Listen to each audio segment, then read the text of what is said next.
Ah, Lene, disse sorrindo a tia Amélia, eu bem sei quanto é difícil para a mamãezinha não dar ao filhinho tudo o que este quer.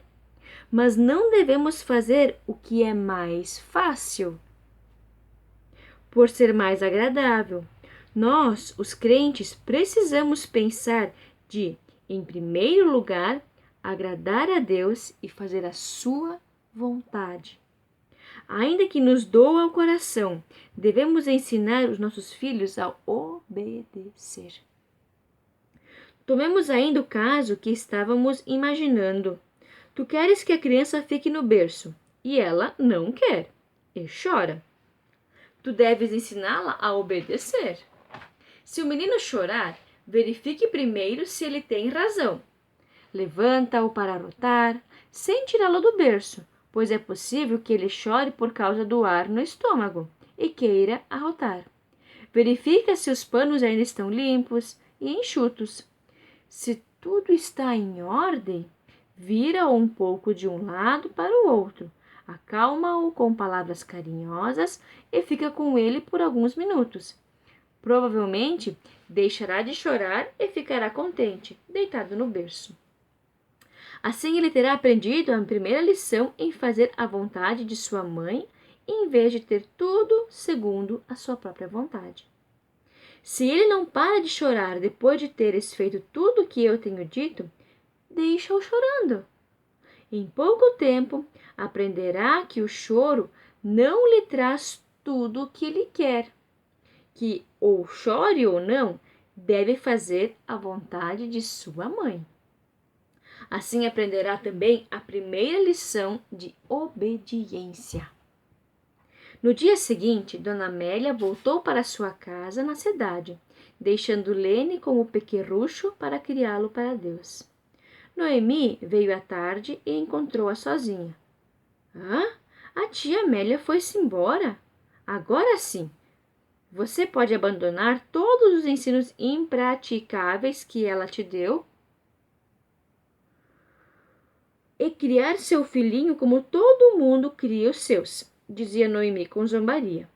Lene, porém, não gostou de tais palavras acerca de sua tia, tão sábia e tão bondosa, e respondeu: Minha tia tratou-me muito bem, e sinto muito saudades dela. Porém, ela me indicou um guia para a criação de meu filho, e dizendo isto, pôs a sua mão sobre a Bíblia aberta, que estava sempre pronta para consultar na mesa da sala. É neste livro que eu vou ver o que é que Deus quer que eu faça com o menino. Mas a Bíblia não fala do seu menino, exclamou Noemi surpreendida. A Bíblia nos fala do único Pai perfeito e dá-nos também ensinos e mandamentos acerca da criação de nossos filhos, disse Lene. Agora que eu e João somos pais, vamos estudar tudo o que Deus nos diz acerca de um assunto tão interessante e importante para nós. Quando é que você terá tempo para estudar a Bíblia, uma vez que tem uma criancinha sempre nos braços? Indagou Noemi.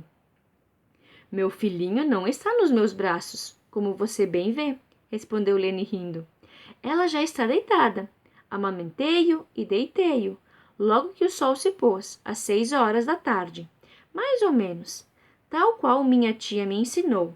Ele dormiu imediatamente e agora estou disponível para ler e estudar a Bíblia como eu quiser. Fecha esta boca, menino, disse Noemi a seu filhinho, que chorava em seus braços. Esta criança não me deixa sossegar um só momento, e fico tão nervosa que às vezes me dá vontade de bater nele. Não diga isso, Noemi, disse Lene. A criancinha está magra. Talvez esteja passando mal. Ela mama bem? Mama sim, a toda hora, e nunca está satisfeito. Chorei quase toda a noite, e eu fico doente por falta de dormir e de descanso, disse Noemi, começando a se lastimar. Coitada, disse Lene, tirando a pobre criancinha, magra e doente, dos braços da prima. Se eu pudesse ajudar, mas que poderia fazer? Lene pensava consigo mesma como aquela criança era um exemplo do resultado dos erros e enganos dos costumes antigos. O estômago e os intestinos dela ficaram atrapalhados logo que nasceu, pelo leite forte da vizinha que a amamentou nos seus primeiros 3 dias de vida, e pelos fortes purgantes que lhe deram. Além disso, sua mãe a havia amamentado a toda hora, dando-lhe os 2 peitos cada vez, até que a sua natureza se cansou e o leite veio a diminuir bastante, razão porque a criança estava sempre chorando com fome. E agora, já com 6 meses de idade, o seu tamanho não era mais do que o de uma criança de 2 meses apenas. O seu pobre rostinho estava sempre triste, patético, com uma expressão de sofrimento e ansiedade. Lene suspirou tristemente. Não sabia como melhorar o caso da criança agora. Era necessário voltar bem atrás e começar a criá-la de novo, de um modo mais eficaz. Infelizmente, era impossível fazer tal coisa. Lene disse tudo o que podia para consolar e animar a sua prima, e esta logo se levantou, regressou à sua casa com o pequeno, que ainda chorava. Lene escutava comovida aquele triste lamento de uma criancinha sem socorro, condenada ao cuidado ignorante e incapaz de uma mãe que não procurou aprender nenhuma só coisa de como criar crianças e que, pelos seus erros, tinha dado ao pequeno uma vida cheia de tristeza e sofrimento. E quando deixou de ouvir aquela vozinha fraca e patética, Lene sentiu vontade de chorar. Cheia de simpatia pela criança, e para se consolar, entrou no quarto para olhar seu próprio filho, que estava no berço, dormindo. Um bracinho gordo e roliço estava jogado por cima da cabeça, no travesseiro. O rosto rosado, redondo e macio, tinha uma expressão de paz e de contentamento.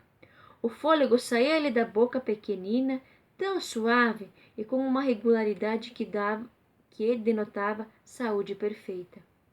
Lene se ajoelhou e deu graças a Deus pelas vantagens que ele tinha dado no conhecimento dele mesmo e do Salvador, pelo marido piedoso e pela boa tia Amélia e os seus bons ensinos.